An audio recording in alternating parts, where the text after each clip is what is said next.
Assalomu alaykum. Hurmatli YouTube kuzatuvchilari, konteyner profillaridan tom navbat qurish xizmati.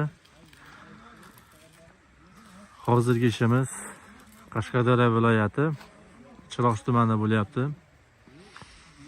Xalq hashar yo'li bilan qabristonga navbat qurishyapti ekan. Obyektimiz 34 ga 12,5 bo'lyapti. Ko'prikga layzik 100% konteyner profildan kraskalangan holatda shoda qotish jarayoni ketyapti mana.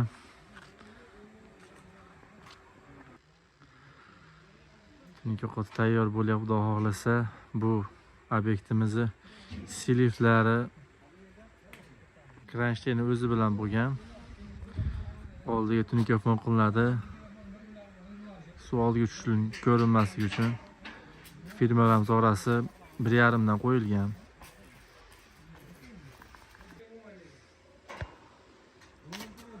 Xudo xohlasa tunika qotirish jarayoni ham bitgan holatini ham olamiz. Ko'rib turibsizlar.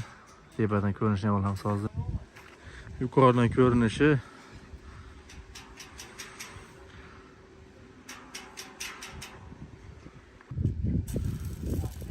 amaki o'tchayu.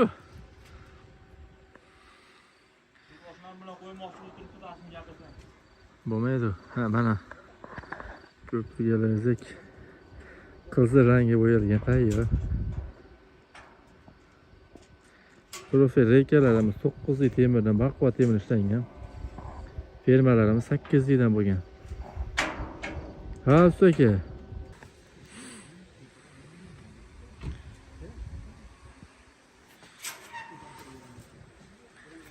Ha, kransheyni tayyor o'zidan chiqarilgan.